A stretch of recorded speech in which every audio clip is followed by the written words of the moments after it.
Video को ज़्यादा से ज़्यादा शेयर करें। और अगर आपकी भी मेडिकल शॉप है या फिर ये कहें कि अगर आप जो है वो दवाइयों की दुकान चलाने का काम करते हैं तो बिना पर्ची के अगर आप किसी को ये दवाई अगर आप देते हैं तो जनाब आपके खिलाफ कार्रवाई हो सकती है। खासकर हम तमाम उन बच्चों के माता पिताओं से अपील करेंगे जिनके घर में छोटे बच्चे हैं और उनको खांसी या जुकाम होने पर जो है वो किसी भी नज़दीकी मेडिकल शॉप पर वो जो है वो कफ सिरप की दवाई लेने के लिए चले जाते हैं तो वो ऐसा कोशिश करें कि ना करें। सबसे पहले किसी डॉक्टर को वो दिखाएं और उसके बाद ही वो जो है वो डॉक्टर की सलाह पर आगे की दवाई जो है वो लें। अब डॉक्टर की पर्ची के बिना जो है वो दवाई दुकानों पर कोई भी कफ सिरप जो है वो नहीं मिलेगा। यदि अगर कोई ऐसा करते हुए पाया गया तो उसके खिलाफ जो है वो कार्रवाई की जाएगी। दवाई में खतरनाक केमिकल मिलने के मामले और बच्चों की मौतों की बात करें, जो पिछले दिनों बच्चों की मौतें हुई, उसको देखते हुए सेंटर में बैठी सरकार ने एक बड़ा फैसला लिया है जिसमें आपको ये बताते चलें कि कफ सिरप से कई बच्चों की मौतें जो पिछले दिनों में हुई और उसके दुष्प्रभावों की बात करें, उसको देखते हुए सेंटर की सरकार ने जो है वो इसकी मनमानी बिक्री पर लगाम लगाने के लिए एक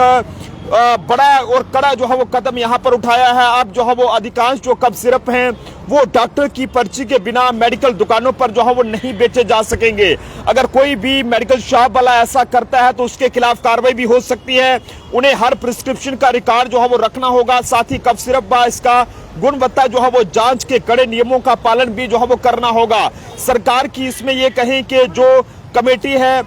जो इसको लेकर जो है वो शेड्यूल से हटाने की, ये कहें कफ सिरप को इस शेड्यूल से हटाने की मंजूरी दे दी है और जिसके प्रावधान जो है वो कफ सिरप को लाइसेंसिंग व खास निगरानी नियमों से यहाँ पर छूट देते थे। यानी इसे खरीदने के लिए डॉक्टर की सलाह और पर्ची जो है वो आप कहीं ना कहीं जरूरी रहेगा। यहाँ पर कमेटी के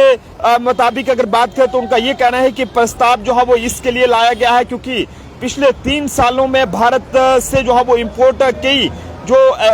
माफ कीजिएगा एक्सपोर्ट कई कफ सिरपों में जो डाइथिलीन है, ग्लाइकोल और इसी के साथ एथिलीन ग्लाइकोल जैसे जो खतरनाक जो केमिकल्स हैं वो पाए गए हैं और इसके चलते यहाँ पर गाम्बिया और उज्बेकिस्तान और कैमरून के साथ साथ कई सारी जगहों पर इस कफ सिरप से बच्चों की मौतें हुई हैं। और अब जो है वो ये कहा गया है कि यहाँ पर बच्चों की सुरक्षा के चलते ये बड़ा कदम लिया गया है। इससे गलत दवा का सेवन और ये कहें कि दुष्प्रभाव रोका जा सकेगा। हाल ही में ये तथ्य सामने आए कि कुछ लोग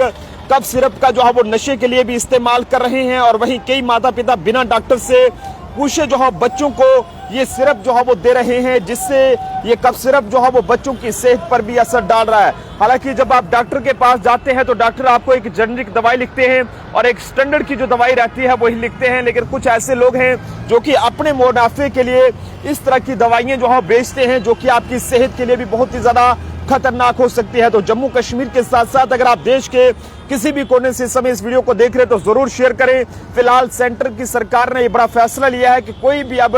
मेडिकल शॉप वाला जो है वो यहाँ पर बिना डॉक्टर की पर्ची के, बिना डॉक्टर की प्रिस्क्रिप्शन के यहाँ पर ये कफ सिरप की दवा जो है वो नहीं बेच पाएगा। देखते रहिए जम्मू ट्रिब्यून, कैमरा पर्सन अभिषेक के साथ नरेंद्र सिंह ठाकुर, जम्मू।